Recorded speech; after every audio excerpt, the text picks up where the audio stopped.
Ready? Start.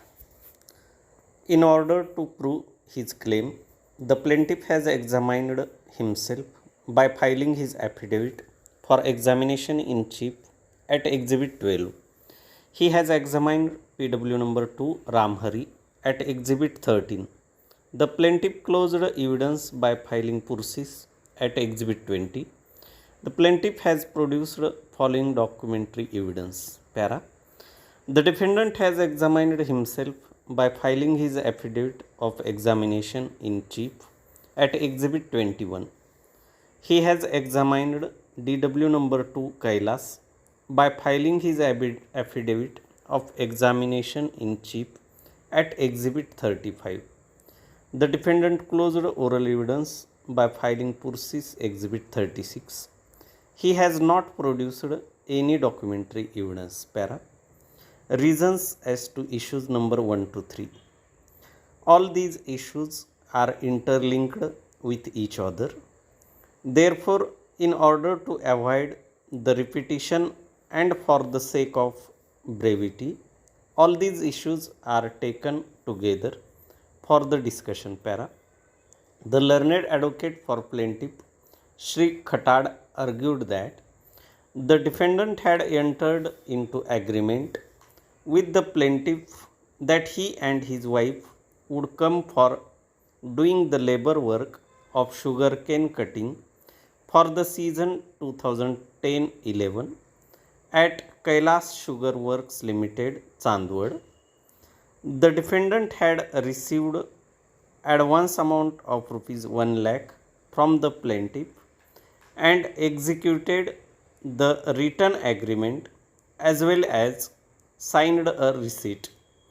The original agreement and original receipt have been produced by the plaintiff. These documents have been duly proved. Therefore, the defendant can be said to have agreed to do the labor work of sugarcane cutting as per the say of plaintiff. The documentary evidence as well as the oral evidence of the plaintiff is sufficient to prove that the defendant had received amount of rupees 1 lakh from the plaintiff. Para.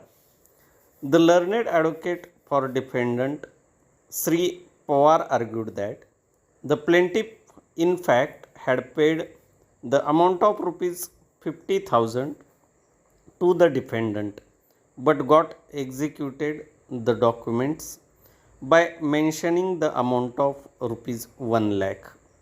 He argued that the oral evidence of defendant and his witness is sufficient to hold that the defendant has repaid the entire amount of rupees 50,000 to the plaintiff.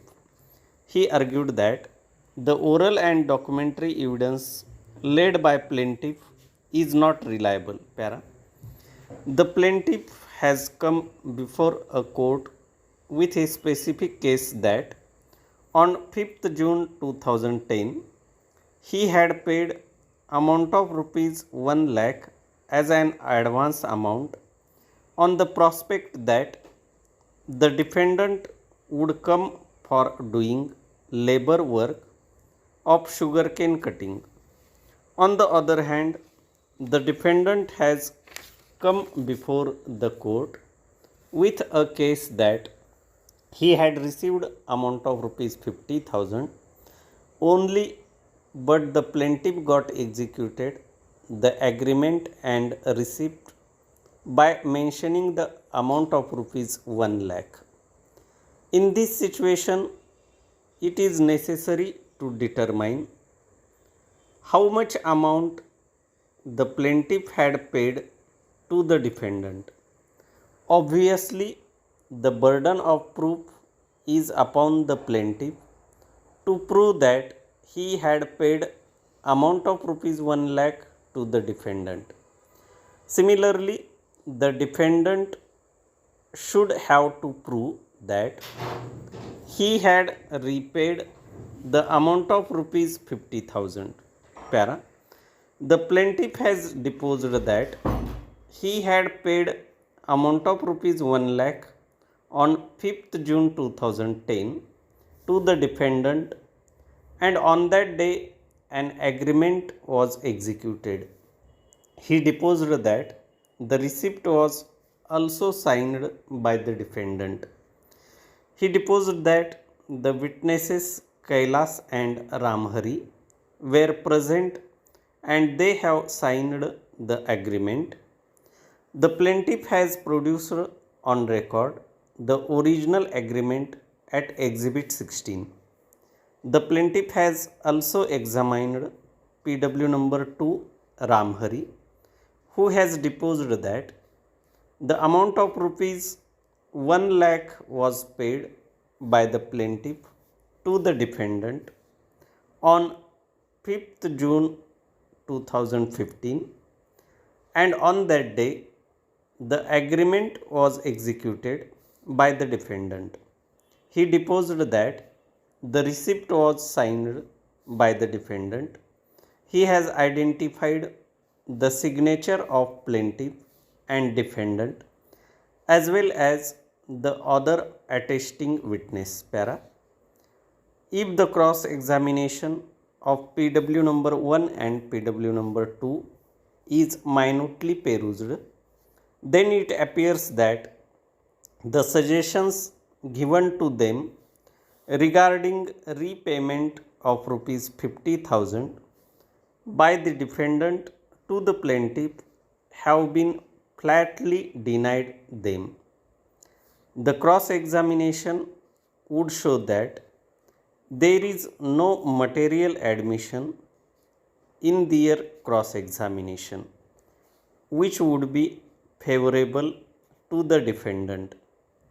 During the cross examination of PW number 2, he answered that the transaction of receipt was not done before him. However, he has denied that the defendant did not receive amount of rupees 1 lakh para. The defendant has deposed that he had received amount of rupees 50,000, but the plaintiff has mentioned the amount of rupees 1 lakh in the agreement and the receipt. The defendant has admitted the signature on receipt Exhibit 17. He has admitted the agreement. Therefore, considering the evidence laid by the plaintiff and the admissions of defendant in his cross examination, it must be said that the agreement at Exhibit 16 and a receipt at Exhibit 17 are duly proved.